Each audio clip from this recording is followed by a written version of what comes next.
Hi guys, आज के इस वीडियो में मैं आपके लिए लेके आया हूँ फिजिक्स की फॉर्मूला शीट। क्योंकि आपके टर्म टू पेपर जो फिजिक्स का होने वाला है उसमें बहुत कम समय रह गया है, तो मैंने सोचा आपको एक फॉर्मूले की शीट दे दी जाए जिसमें सारे के सारे फॉर्मुलेस लिखे हों। जो आपके सातों चैप्टर आ रहे हैं उनके सारे जितने भी फॉर्मुलेस एनसीईआरटी के अंदर गिवन हैं आपके काम के हैं। ठीक है, तो जैसा कि आप देख सकते हैं यहाँ पर ईएम वेव्स के सारे फॉर्मुलेस मैंने एक पेज के अंदर लिख दिए हैं, है ना। इसके बाद रे ऑप्टिक्स के, फिर वेव ऑप्टिक्स, ऐसे करके जितने भी चैप्टर्स हैं एक पेज के अंदर, उस चैप्टर के एक पेज के अंदर सारे के सारे फॉर्मुलेस मैंने बिल्कुल नीट एंड क्लीन तरीके से लिख दिए हैं। उनको आप बिल्कुल देखोगे, आपका एकदम से फास्ट रिवीजन होता चला जाएगा। ठीक है, वैसे तो मैंने इसकी जो वन शॉट्स हैं वो ऑलरेडी अपलोड कर दी हैं, और एक फिजिक्स इन 7 आवर्स का वीडियो भी आ चुका है। तो दोनों की एक प्लेलिस्ट है, अलग अलग वीडियोस हैं। और अगर आपको पूरा एक कंबाइन देखना हो 7 आवर्स के अंदर, 7 चैप्टर्स इन 7 आवर्स, है ना, पूरी टर्म टू की फिजिक्स, तो दोनों के लिंक मैंने डिस्क्रिप्शन में डाल दूंगा, वहाँ से जाके आप उसको देख सकते हो। ये बस छोटा सा वीडियो होगा जिसके अंदर मैं आपको फॉर्मुलेस बताऊंगा, थोड़ा सा एक्सप्लेन कर रहा हूँ। तो चलो देखते क्या है। सबसे पहले चैप्टर है आपके पास कौन सा, ईएम वेव्स। तो देखो इसके अंदर क्या है। अच्छा, इसकी जो पीडीएफ होगी वो भी मैं आपको टेलीग्राम चैनल पर दे दूंगा, है ना। टेलीग्राम चैनल का नाम क्या है, @सिंह साहब केमिस्ट्री, सिंह साहब केमिस्ट्री। तो ये जो फॉर्मूला शीट है आपको वहाँ पर इस वीडियो के खत्म होने के बाद मिल जाएगी, वहाँ से जाके आप इसको डाउनलोड कर सकते हैं। क्या बात समझ में आई? अच्छा चलो अब स्टार्ट करते हैं किससे, ईएम वेव्स से, है ना, इलेक्ट्रोमैग्नेटिक वेव्स। तो सबसे पहले आपका जो फॉर्मूला आता है वो किसका है, डिस्प्लेसमेंट करंट का। बहुत छोटा सा फॉर्मूला है, वैसे तो आपके टॉपिक में नहीं है, इस बार सिलेबस में नहीं है, पर इसको याद रख लो क्योंकि मैक्सवेल इक्वेशन के अंदर ये आता है। तो क्या होता है, ID epsilon not into D phi E by D T. Electric field के चेंज होने की वजह से क्या होता था, वो आपका डिस्प्लेसमेंट करंट आता था। तो ये आपका फॉर्मूला हो गया, है ना। इसके बाद मैक्सवेल्स इक्वेशन, 4 इक्वेशन होती थी जिसमें शुरू की जो 3 है वो तो सेम है, चौथी वाली बस चेंज हुई थी थोड़ी सी। क्या क्या थी वो देख लो यहाँ से। गॉस लॉ ऑफ इलेक्ट्रिसिटी क्या था ये, integral of E dot D A is equals to Q by epsilon not. एक क्लोज सरफेस से कितना फ्लक्स पास हो रहा है ये इसका वैल्यू बताता था। इसके बाद गॉस लॉ ऑफ मैग्नेटिज्म, एक क्लोज सरफेस के अंदर से पास होने वाला मैग्नेटिक फ्लक्स कितना होता है, हमेशा 0 होता है। तो ये भी आपको याद होना चाहिए, ये इक्वेशंस है ना, आपको बिल्कुल याद करनी है इनको। इसके बाद आपका है फैराडेस लॉ, क्या था वो, ईएमआई वाला, है ना, इलेक्ट्रोमैग्नेटिक इंडक्शन वाला।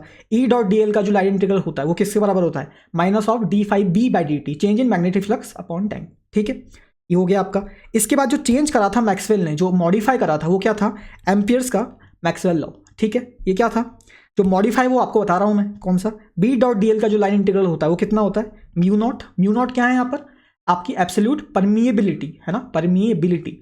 और आपका जो एप्सिलॉन नॉट होता है वो क्या होता है, परमिटिविटी होता है। क्या होता है, परमिटिविटी, है ना। तो यहाँ पे क्या आ गया आपका, बस आपका ये mu not into IC. IC क्या है यहाँ पर, conduction current, plus ID. ID की वैल्यू क्या होती है, epsilon not into D phi E by D T. क्या बात समझ में आई? तो mu not into IC plus ID आपका क्या होता है, मैक्सवेल का एम्पियर्स मैक्सवेल लॉ होता है। ठीक है, तो ये 4 इक्वेशंस है, आपको 4 इक्वेशंस याद होनी चाहिए, लिखने के लिए आ सकती है। ठीक है, इसके बाद स्टार्ट करते हैं क्या, ईएम वेव्स। ईएम वेव्स के अंदर क्या बोला उन्होंने कि ईएम वेव की इक्वेशन होगी। ईएम वेव्स बनती किससे, 2 कंपोनेंट से, इलेक्ट्रिक फील्ड और मैग्नेटिक फील्ड, दोनों के आपके इक्वेशंस होती है। क्या वेव्स हैं, तो वेव की इक्वेशन कैसी होती है, is equals to electric field वाली epsilon not into sine omega T minus K Z, क्योंकि जेड के अंदर चल रही है। क्या लिखा है मैंने यहाँ पर देखो, EM wave equation travelling in plus Z direction, किसके अंदर, प्लस जेड के अंदर चल रही है। तो क्या लिखेंगे, omega T minus K Z, minus लिखा है क्योंकि पॉजिटिव में चल रही है, और किस में चल रही है, जेड में चल रही है, इसलिए जेड लिखा है। अगर एक्स की डायरेक्शन में चल रही होती वेव तो एक्स लिखते। क्या बात समझ में? ऐसे ही आप बी के लिए भी लिख सकते हो। ठीक है, अच्छा यहाँ से जो सी की वैल्यू आती है, सी क्या है यहाँ पर, स्पीड ऑफ लाइट, उसकी वैल्यू क्या है, आपका ई नॉट बाय बी नॉट। ये क्या है, मैग्नीट्यूड्स हैं किसके, एम्पलीट्यूड्स हैं किसके, आपकी इलेक्ट्रिक फील्ड के और मैग्नेटिक फील्ड के। क्या बात समझ में आई? यहाँ से जो आपका के होता है, के की वैल्यू क्या होती है, 2 पाई बाई लैम्डा, और ओमेगा की वैल्यू क्या होती है, 2 पाई बाय टी। क्या बात समझ में आई? तो ये हो गई आपकी इक्वेशंस, है ना। नेक्स्ट बात कर लेते हैं किसकी, स्पीड ऑफ वेव की। जो ईएम वेव से इनकी स्पीड क्या होती है, तो वैक्यूम के अंदर क्या होता है, वैक्यूम के अंदर बात करेंगे तो मुझे पता है कि विजिबल लाइट की क्या होती है, 3 × 10⁸ होती है सी, है ना। तो क्या होती है, 1 upon mu not epsilon not का अंडर रूट। ठीक है, अगर मीडियम के अंदर बात करोगे तो क्या होगी, ई से जनरल वी बोल दिया मैंने, तो क्या होगा, म्यू और एप्सिलॉन नॉट। ठीक है, एप्सिलॉन बस, म्यू नॉट, म्यू और एप्सिलॉन। ये किसका है, ये मीडियम की परमिएबिलिटी और परमिटिविटी है। क्या बात समझ में आई? तो ऐसे चीज़ें हो रही होंगी। ठीक है, तो ये वाला आपका पोर्शन कवर हो गया। यहाँ पर देख लेते हैं एक बार, यहाँ पर क्या लिखा हुआ है देखो। यहाँ पर आपको पता है कि एनर्जी डेंसिटी की अपन बात करते हैं, एनर्जी की बात कम करते हैं, एनर्जी डेंसिटी की ज़्यादा बात करते हैं। तो इलेक्ट्रिक फील्ड की एनर्जी डेंसिटी कितनी होती है आपकी, U E equals to half epsilon not into ERMS का होल स्क्वायर, ठीक है।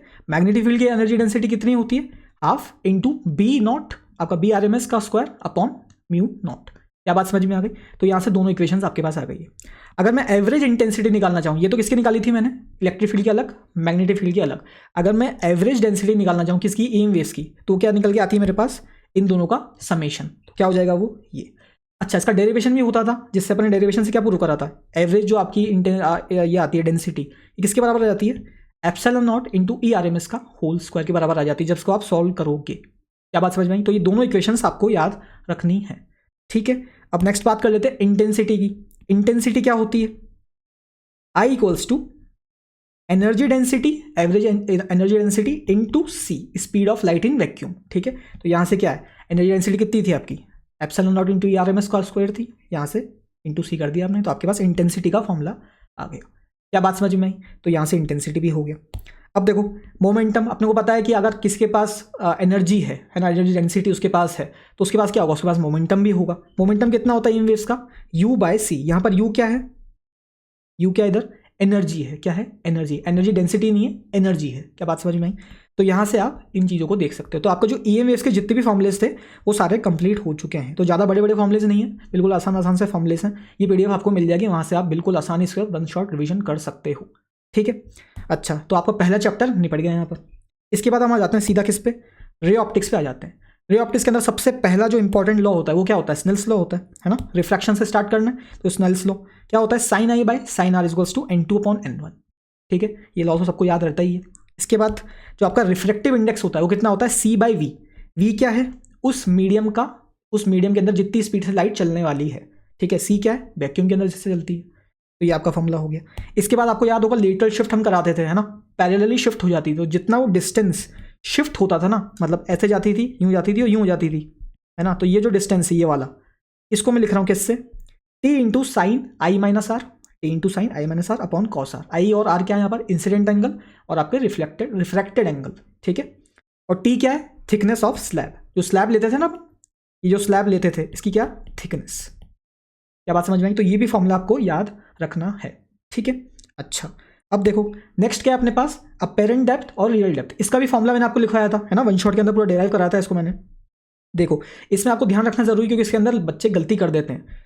क्या है इसका फॉर्मूला, तो आपको ये याद रखना है, कौन सा वाला, ये वाला, ठीक है। ये वाला फॉर्मूला आपको याद रखना है, NR/NI। यहाँ पे NR क्या है, NR का मतलब है आपका जहां पर रिफ्रैक्टेड रे है, जिस मीडियम के अंदर रिफ्रैक्टेड रे। यहाँ पर R का मतलब रेयर नहीं है, क्या नहीं है, रेयर नहीं है। तो यहाँ पे लिख दिया देखो मैंने, NI का मतलब क्या होता है, N of refractive index of incident medium, मतलब जिसमें इंसिडेंट रे आ रही है, जिसमें से इंसिडेंट रे है, वहां का जो मीडियम है इसको क्या बोल रहा हूँ मैं, NI बोल रहा हूँ। और जो NR है इसको किसका बोल रहा हूँ, जिसमें रिफ्रैक्टेड रे लाई कर रही है। क्या बात समझ में, यहाँ पर रेयर का मतलब नहीं है R से, ठीक है। तो ये फॉर्मूला आपका होता है क्या, NR/NI is equals to HI/H0। HI क्या है, हाइट ऑफ इमेज, H0 क्या है आपका, हाइट ऑफ ऑब्जेक्ट। कहाँ से नाप रहे हैं HI और आपका ये सरफेस से। क्या बात समझ में आई? तो ये फॉर्मूला जब भी वैलिड है जब NI क्या ले रहे हो आप, N ऑफ इंसिडेंट मीडियम ले रहे हो, वरना गलत हो जाएगा, ठीक है। तो ये याद हो गया अपने को।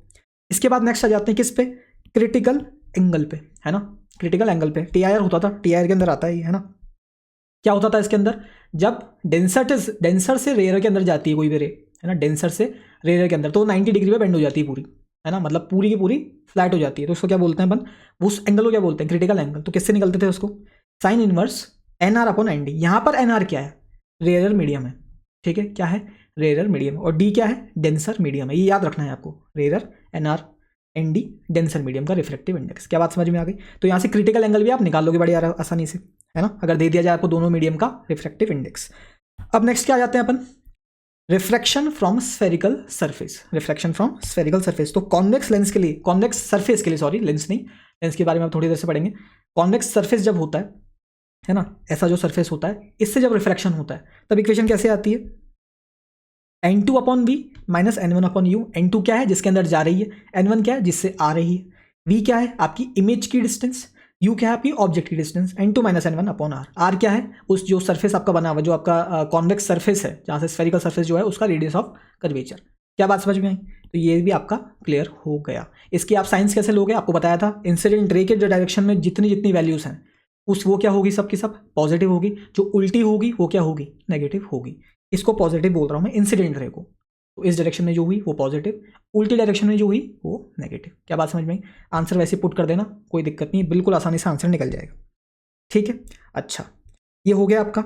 इसके बाद देखते हैं हम लेंस मेकर्स फॉर्मूला, है ना, बड़ा इंपॉर्टेंट फॉर्मूला है ये लेंस मेकर्स फॉर्मूला। इसको भी अपने डिराइव करा था, क्या आता था ये निकल कर 1/f, जो आप लेंस बना रहे हो उसकी फोकल लेंथ में निकाल रहा हूँ बेसिकली, है ना।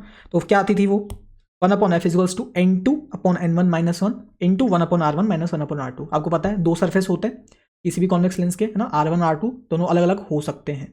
ठीक है, तो दो सरफेस होंगे तो उसका ये फॉर्मूला आ रहा होगा। ये कब है? कॉन्वेक्स के लिए, और n1 से जब n2 जा रही है, किसके लिए? n1 से n2 जा रही है, तब मैंने ये फॉर्मूला लगाया है। क्या बात समझ में आ गई?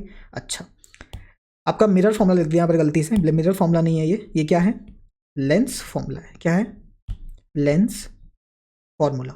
ठीक है, क्या होता था ये 1/f equals to 1/v - 1/u। ये भी इसी से आता था, आपको याद हो तो, है ना, लेंस मेकर फॉर्मूले से आता है ये भी। क्या? आपका 1/e - 1/u।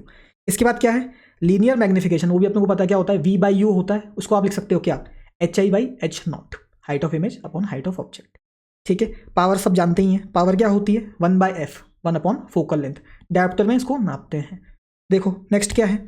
Combination of thin lens. अगर आप बहुत सारे जो थिन लेंस होते हैं ना, बिल्कुल पतले पतले से लेंस होते हैं, उनको आप साथ में जोड़ दो तो हम उसको रिप्लेस कर सकते हैं एक सिंगल लेंस से। तो उसकी फोकल लेंथ मुझे निकालनी है। क्या होती थी वो? 1/f equals to 1/f1 + 1/f2। ये f1 f2 क्या है? उन जो थिन लेंस आपने जोड़े ना, फर्स्ट लेंस सेकंड लेंस, उनकी फोकल लेंथ। ठीक है, तो ऐसे जोड़ दोगे आप तो उसकी क्या आ जाएगी? 1/f आपकी जो आपने एक रिप्लेस करने वाले हो आप, जो फाइनल फोकल लेंथ होगी सब मिला के, इफेक्टिव फोकल लेंथ आप बोल सकते हो, वो क्या आएगी? इसके बराबर आएगी। और ऐसे अगर इसको उल्टा कर दो आप, तो यहाँ से आपको पता है कि 1/f क्या होता है? पावर की इक्वल होता है। पावर इक्वल्स टू क्या आ जाएगा? जो टोटल पावर आएगी P1 + P2 + P3, ऐसे करके चलते जाओगे जितने आप लेंस कनेक्ट कर रहे हो। क्या बात समझ में आई? तो ऐसी चीज़ें हो गई। एक और चीज़ आप याद रख सकते हो, वैसे इतना इंपॉर्टेंट नहीं है, पर if distance d between lens, अगर आपने जो दो लेंस लिए थिन लेंस, उनके बीच में थोड़ा सा डिस्टेंस रख दिया है, इसमें तो क्या आपने चिपका के रखा था ऊपर वाले फॉर्मूले में, अगर आपने बीच में थोड़ा सा डिस्टेंस रख दिया है तो आप क्या करोगे? यहाँ पर 1/f इक्वल्स टू हो जाएगा 1/f1 + 1/f2 - d/f1f2। ठीक है, यहाँ पर दो लेंस मैंने चिपका दिए, बीच में डिस्टेंस d है, तो ये वाला फॉर्मूला आपका आ जाता है। क्या बात समझ में आई? तो ये आपका क्या हो गया? रे ऑप्टिक्स का एक पार्ट हो गया। दूसरा क्या है? प्रिज्म, है ना, प्रिज्म बचा है। प्रिज्म के अंदर क्या है? मैं बोल रहा हूँ आपको कि रिफ्रैक्टिव इंडेक्स ऑफ प्रिज्म क्या लिया मैंने यहाँ पर, जितने भी फॉर्मुलेस हैं उनके लिए n2 लिया है। क्या लिया है? n2, मतलब n1 से n2 में जा रही है। n2 क्या है? Refractive index of prism. तो सबसे पहले जो डेविएशन होता है, डेविएशन करता है प्रिज्म आपका, डेविएशन क्या होता है? I + E - A। I क्या है यहाँ पर? आपका इंसिडेंट एंगल। E क्या है? आपका इमर्जेंट एंगल। A क्या है? आपका प्रिज्म एंगल। क्या बात समझ में आई? तो ये भी आपको पता है ना। इसके बाद अभी कंडीशंस होती थी बहुत सारी, मिनिमम डेविएशन के लिए क्या होता है ना, तो उसको देख लेते हैं अपन। क्या कंडीशन होती थी मिनिमम डेविएशन के लिए?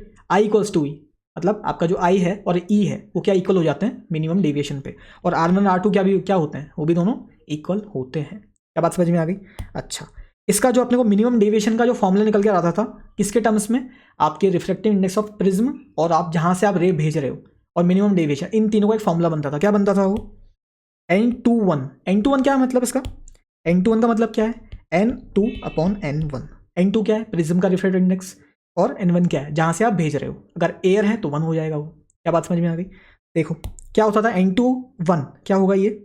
Sign of a + delta minimum, क्योंकि मैं मिनिमम डेविएशन की बात कर रहा हूँ, /2/sin a/2। क्या बात समझ में आई? तो ये आपका एक फॉर्मूला आ गया, बड़ा इंपॉर्टेंट फॉर्मूला है, याद रखना है।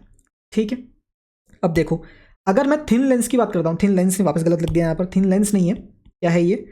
थिन प्रिज्म, है ना। अगर प्रिज्म आपका बहुत छोटा है, प्रिज्म छोटा होने का मतलब क्या है? आपका जो ए है वो बहुत छोटा है।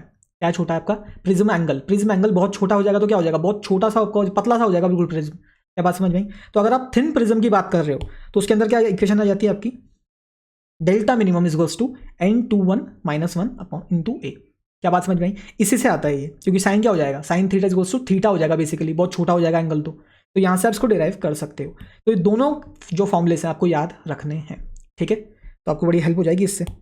इसके बाद जो लास्ट पोर्शन है अपना, वो क्या है? बड़ा इंपॉर्टेंट है, आपके माइक्रोस्कोप, ऑप्टिकल इंस्ट्रूमेंट्स। तो सबसे पहले सिंपल माइक्रोस्कोप के अंदर आपको याद होगा दो फॉर्मुलेस निकलते थे, एक इन्फिनिटी पे एक डी पे। मैग्नीफाइंग पावर निकाल रहा हूं मैं, तो क्या करूंगा?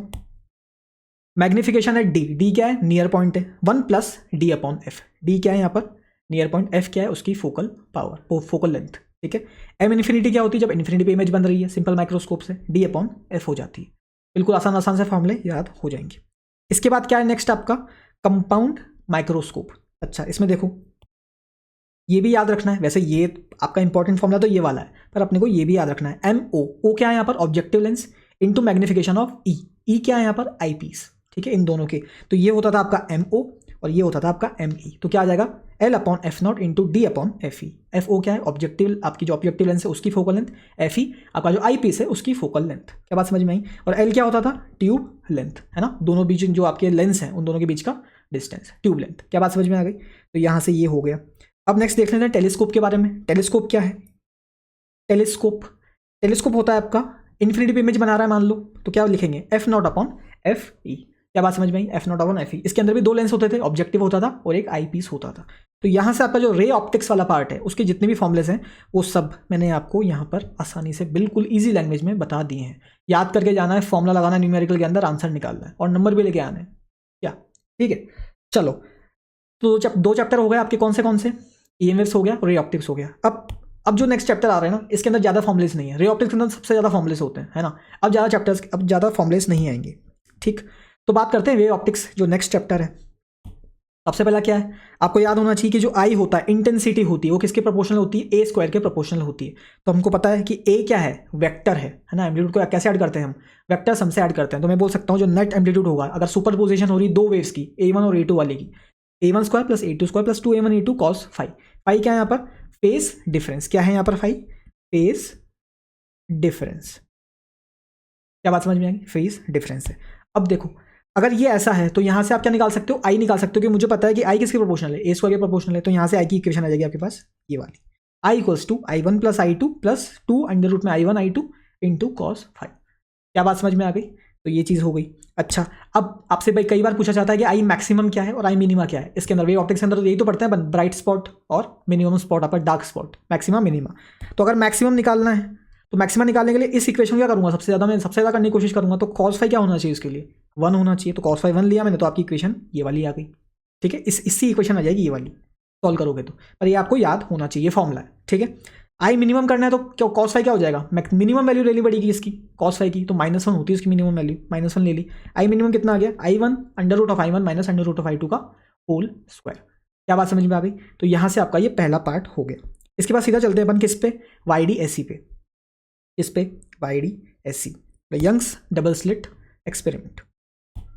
अब देखो, दो चीज़ें होती थी, कंस्ट्रक्टिव और डिस्ट्रक्टिव, है ना। जब तो आपके डार्क स्पॉट और ब्राइट स्पॉट बनते थे। तो देखो, जब पार्ट डिफरेंस, कंस्ट्रक्टिव इंटरफेरेंस के लिए क्या होता है, पार्ट डिफरेंस n λ होता है। क्या होता है, n λ। तो आपका जो पोजीशन आएगी, क्या आएगी, पोजीशन, मतलब जो बीच में सेंटर से लेते हैं ना पोजीशन हमेशा। तो जो फर्स्ट की, सेकंड की, थर्ड, फोर्थ की जो भी मैक्सिमम मिनिमा की आप पोजीशन निकालना चाहो, वो किससे आएगी, इससे आएगी। xn = n × आपका लैम्डा, क्या है ये, लैम्डा × d/d। d क्या है, दो स्लेट्स के बीच का डिस्टेंस, और आपका जो कैपिटल D है वो क्या है, आपके स्क्रीन और स्लेट का बीच का डिफरेंस, आपका जो डिस्टेंस है बीच का। क्या बात समझ में आ गई। तो एक्शन क्या बता रहा है, आपका पोजीशन ऑफ nth मैक्सिमा। क्या बात समझ में आ गई। यहाँ पर आपको ये भी याद होना चाहिए कि फर्स्ट मैक्सिमा कैसे बोलते हैं अपन, सेंट्रल मैक्सिमा के ऊपर वाले को बोलते हैं फर्स्ट मैक्सिमा। सेंट्रल मैक्सिमा अलग नाम है, फर्स्ट मैक्सिमा अलग चीज़ हो गई। ठीक है, तो ये हो गया आपका कंस्ट्रक्टिव इंटरफेरेंस के लिए। अब क्या है, डिस्ट्रक्टिव इंटरफेरेंस के लिए पार्ट डिफरेंस कितना होता है उसके लिए, 2n - 1 × λ/2। ये आपका पार्ट डिफरेंस होता है। एक्शन क्या आ जाएगा आपका, जो आपका पोजीशन है, किसके लिए, मिनिमा के लिए। डिस्ट्रक्टिव कहाँ पे होता है, मिनिमा के लिए होता है। कंस्ट्रक्टिव में क्या निकालते थे, मैक्सिमा निकालते थे। डिस्ट्रक्टिव में क्या निकालेंगे, मिनिमा निकालेंगे। तो आपकी जो मिनिमा की पोजीशन आएगी किससे आएगी, एक्शन से आएगी, 2n - 1 × λd/2d। क्या बात समझ में आ गई। तो यहाँ से आपका बस ये फॉर्मूला आ गया। ये सारे फॉर्मुलेस आपको याद होने चाहिए बिल्कुल बाय हार्ट। ठीक है, अब देखो फ्रिंज विड्थ निकाल लेते हैं। फ्रिंज विड्थ का फॉर्मूला क्या होता था, λd/d। ये याद होना चाहिए कि जो YDSE होता है उसके अंदर कोई भी दो मैक्सिमा, जो मैक्सिमा की जो आप निकालते हो, फ्रिंज विड्थ निकालते हो, सेंट्रल मैक्सिमा और कोई भी मैक्सिमा की क्या आती है, बिल्कुल इक्वल आती है। क्या बात समझ में आई। डिफ्रैक्शन के अंदर अलग अलग आती है, पर इसके अंदर क्या आती है, सेम आती है। ठीक है, और एंगुलर फ्रिंज विड्थ निकालनी हो आपको, एंगुलर मतलब थीटा वाली, क्या थीटा वाली, तो क्या कर देते हैं अपन, बीटा मतलब फ्रिंज विड्थ से आप डिवाइड कर देते हो किसको, D से, कैपिटल D। तो λ/d आपके पास इक्वेशन आ जाएगी। तो ये भी आपको याद होना चाहिए। ठीक है, बड़े आसान है। ठीक है, अब डिफ्रैक्शन के अंदर क्या होगा, उल्टा हो जाएगा बेसिकली, है ना। आप ऐसा बोल सकते हो, उल्टा हो जाएगा, क्योंकि इसमें सिंगल स्लिट हो जाता है बेसिकली, है ना। तो डिफ्रैक्शन अंदर क्या होगा, अगर मुझे nth मैक्सिमा निकालना है तो फिर इक्वेशन वैसी आएगी जिसमें मिनिमा वाली आती थी YDAC के अंदर, तो 2n+1, वहाँ पे -1 आता था, यहाँ पे 2n+1 आ रहा है, 2n+1 इंटू λ/2, ये आपका क्या होता था, पाथ डिफरेंस होता था। ठीक है, और nth मिनिमा के लिए आप जो पाथ डिफरेंस लोगे कितना लोगे, n लैम्डा लोगे। क्या बात समझ में आ गई, n लैम्डा लोगे। तो यहाँ पर उल्टा हो गया बेसिकली केस। इसके बाद लीनियर विथ, जो आपकी फ्रिंज विथ होती है लीनियर वाली, वो कितनी होती है, beta is equals to lambda capital D upon small d, और ऐसी एंगुलर कितनी होती है, lambda upon d small d। क्या बात समझ में है, क्योंकि अपन बीटा को किससे डिवाइड कर देते हैं, लीनियर से, अगर आपको एंगुलर में कन्वर्ट करना हो बीटा बाय कैपिटल D से। क्या बात समझ में आ गई। अच्छा, यहाँ पर आपको एक चीज़ याद रखनी है कि जो सेंट्रल मैक्सिमा होता है उसकी कितनी आती है, 2 lambda D upon small d आती है। क्या बात समझ में आई। यहाँ पर तो दोनों सेम आ रही थी, किसके अंदर, YDAC के अंदर, सेंट्रल मैक्सिमा लो या फर्स्ट मैक्सिमा लो या सेकंड मैक्सिमा लो। इसके अंदर क्या आता है, सेंट्रल में जो मैक्सिमा आपका बन रहा है उसके अंदर जो उसकी जो फ्रिंज विड्थ होती है, जो उसकी विड्थ होती है वो कितनी होती है, डबल होती है बेसिकली बाकी सबसे। क्या बात समझ में आ गई। तो ये आपका क्या हो गया, वेव ऑप्टिक्स कंप्लीट हो गया। ठीक है, तो बड़े आसान से फॉर्मूले रिलेट कर रहे हैं एक दूसरे से, कोई दिक्कत वाली बात नहीं है। अब देख लो नेक्स्ट क्या है, dual nature of matter and radiation. ठीक, इसके अंदर क्या है, सबसे पहली इक्वेशन प्लैंक्स की है। क्या बोला था उन्होंने कि फोटोन्स आते हैं लाइट के पैकेट्स के फॉर्म में, है ना, उनकी एनर्जी क्या होती है, h इंटू म्यू होती है। म्यू क्या है यहाँ पर, फ्रीक्वेंसी है, is equals to energy of photon is equals to h into mu. h क्या है, प्लैंक्स कांस्टेंट, म्यू क्या है आपका फ्रीक्वेंसी ऑफ दैट लाइट। या आप c अपॉन लैम्डा भी लिख सकते हो आप, जो आपका फ्रीक्वेंसी कितना किसके बराबर होती है, c अपॉन लैम्डा के बराबर। नेक्स्ट सबसे इंपॉर्टेंट इक्वेशन जो है वो क्या है, फोटो इलेक्ट्रिक इक्वेशन, जो कि आइंस्टीन ने दी थी, वो क्या थी, K E max is equals to h mu minus phi naught. Phi naught क्या है यहाँ पर आपका, वर्क फंक्शन है। क्या है, वर्क फंक्शन। तो उसको आप ऐसे लिख सकते हो, फाई नॉट को क्या लिखोगे, h into mu naught. Mu not क्या है यहाँ पर, थ्रेशोल्ड फ्रीक्वेंसी। क्या है, थ्रेशोल्ड फ्रीक्वेंसी। ये हो गया आपका। एक और फॉर्मूला आपको याद होता होगा, के ई मैक्स किसके बराबर आता था, E इंटू वी नॉट के बराबर आता था। वी नॉट क्या है यहाँ पर, स्टॉपिंग पोटेंशियल। क्या बात समझ में आई, स्टॉपिंग पोटेंशियल। तो यहाँ से दूसरी इक्वेशन हो गई आपकी। इसके बाद मोमेंटम निकाल लेते हैं इसका, है ना। मोमेंटम निकालेंगे तो कितनी आएगी, मोमेंटम होता है आपका E/c, जैसे अपन ने यूनिवर्स के अंदर पढ़ा था U/c, वैसे E भी क्या है यहाँ पर, एनर्जी तो है, E/c इज इक्वल्स टू, ऐसे आप लिखोगे तो आपके पास आ जाएगा आंसर h/λ। क्या बात समझ में आएगी। तो ऐसे मोमेंटम भी आ गया आपके पास निकल कर। इसके बाद नेक्स्ट क्या है, डी ब्रॉगली वेवलेंथ। सबसे सिंपल है, तो डी ब्रॉगली वेवलेंथ, लैम्डा जो आता है डी ब्रॉगली की जो वेवलेंथ होती है वो किसी बराबर होती है h upon p, h upon momentum, Planck's constant upon momentum के बराबर होती है। तो यहाँ से जितने भी फॉर्मुले जो है ना ये आपको याद होनी चाहिए बेसिकली, क्योंकि यहाँ से कंपैरिजंस निकल कर आ जाते हैं। तो ये सारे आपको याद रखना है। कौन से वाले, ये वाले। h अपॉन एम ई तो याद ही, आपको p को आपने सब्स्टिट्यूट कर दिया कैसे, m into V, mass into velocity से, या फिर 2m अपॉन 2m के ई, या फिर 2m Q into we. Q क्या है, चार्ज और उस पार्टिकल का मास, m वी क्या है, पोटेंशियल जो आपने अप्लाई करा है। इलेक्ट्रॉन के लिए अगर आप निकालना चाहो स्पेसिफिकली तो मैं क्या करूंगा, m और q की वैल्यू डाल दूंगा, क्योंकि मुझे इलेक्ट्रॉन की वैल्यू याद है m और q की, है ना। तो अगर इसको सॉल्व करूंगा मैं, h की वैल्यू डाल दूंगा m की और q की इलेक्ट्रॉन के लिए, तो क्या आ जाएगा मेरे पास answer 12.3 upon under root of v। v क्या है यहाँ पर, पोटेंशियल अप्लाइड। ये आती है एमस्ट्रॉन्ग के अंदर। तो ये भी आपको याद होनी चाहिए, क्योंकि सीधा क्वेश्चन उठकर आ जाता है। क्या बात समझ में आ गई। तो यहाँ से आपका जो dual nature of matter and radiation है वो भी आपका कंप्लीट हो गया है। ठीक है, अब देखो इसके बाद एटम्स है ना। एटम्स के अंदर क्या खास बात है, एटम्स के अंदर हम क्या करते थे, सबसे पहले अल्फा स्कैटरिंग एक्सपेरिमेंट पढ़ते थे। उसके अंदर क्या होता है, स्कैटरिंग होती थी अल्फा पार्टिकल्स की। तो आपको याद होना चाहिए कि जो नंबर ऑफ पार्टिकल्स है जो थीटा एंगल पर डेविएट हो रहे हैं उसके हम कैसे निकालते थे, तो किसके प्रोपोर्शनल होता था, 1 अपॉन साइन की पावर 4 थीटा/2। ठीक है, थीटा का यहाँ पर स्कैटरिंग एंगल है। तो ये आपकी पहली इक्वेशन हो गई। इसके बाद एंगुलर मोमेंटम क्या होता है, बोहर क्वांटाइजेशन रूल से बताते थे वो, है ना, जो बोहर के पोस्टुलेट्स उसके अंदर भी बताया गया है। एल जो एंगुलर मोमेंटम होता है, एल से रिप्रेजेंट करते हैं, एल इक्वल्स टू mvr, ये तो हम जानते ही वैसे भी। mvr इक्वल्स टू क्या होना चाहिए, nh/2π होना चाहिए। ये किसने बोला था, बोहर्स ने बोला था। और प्रूफ किसने करा था, डी ब्रॉगली ने, याद है। ठीक है, mvr इक्वल्स टू nh/2π, ये आ गया आपका दूसरी इक्वेशन।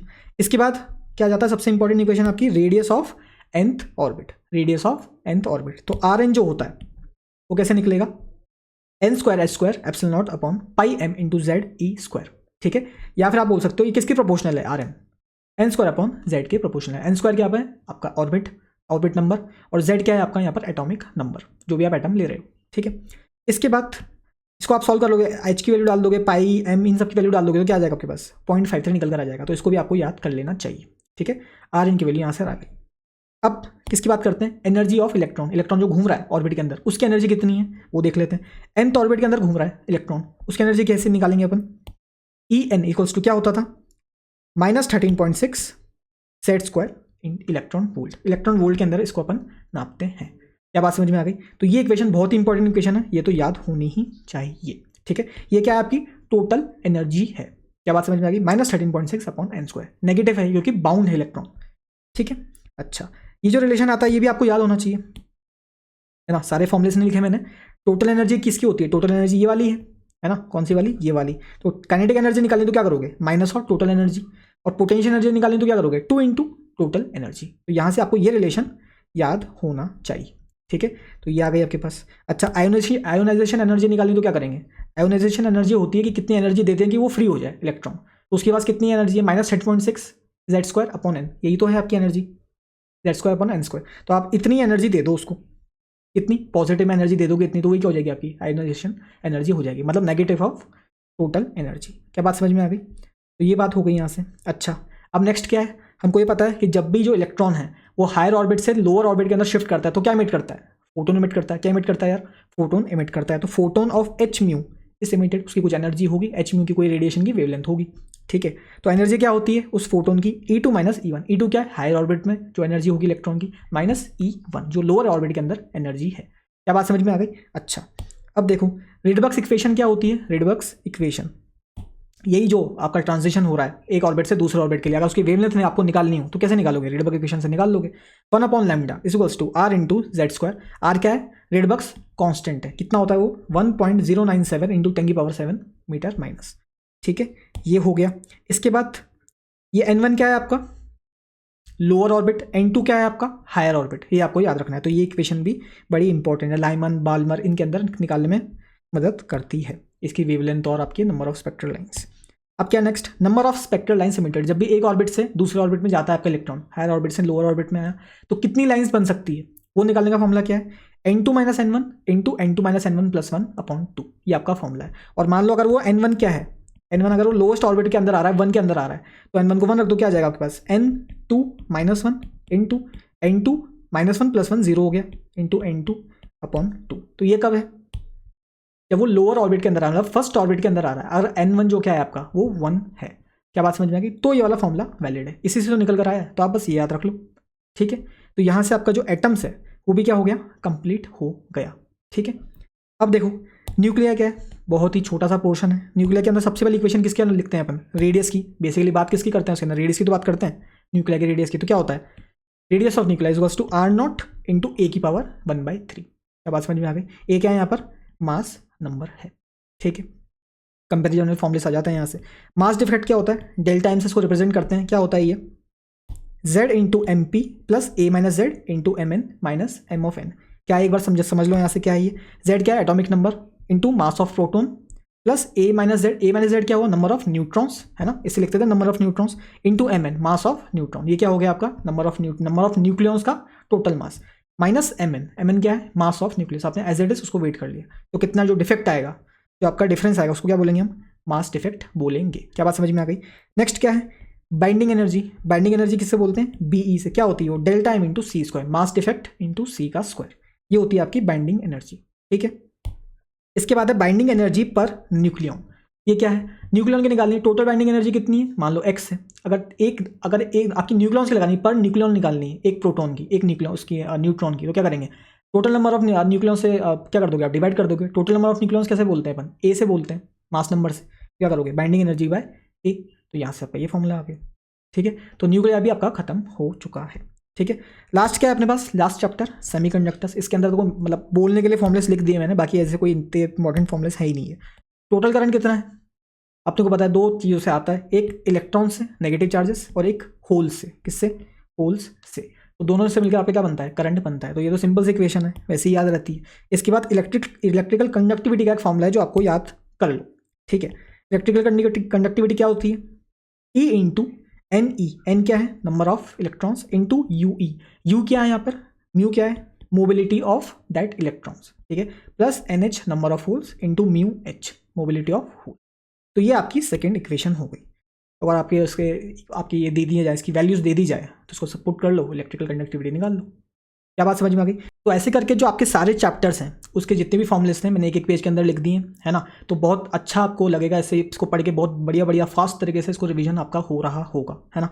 इसके जो टेलीग्राम जो आपका जो नोट्स हैं वो आपको कहाँ मिलेंगे? आपको @ सिंह साहब केमिस्ट्री हमारा क्या है टेलीग्राम चैनल है। बस ये वीडियो आप ख़त्म हो गया, अभी आपके तुरंत नोट्स आने वाले हैं, तो इसको ज्वाइन कर लो टेलीग्राम ग्रुप को, और वहाँ पर आपको क्या मिल जाएगी, ये फॉर्मूला शीट मिल जाएगी। ठीक है, तो आई होप ये फॉर्मूला शीट जो मैंने बनाई है आपके लिए, बड़ी मेहनत से जो बनाई है, ये आपके काम आए। ठीक, तो मिलते हैं फिर नेक्स्ट वीडियो के अंदर, तब तक के लिए बाय बाय।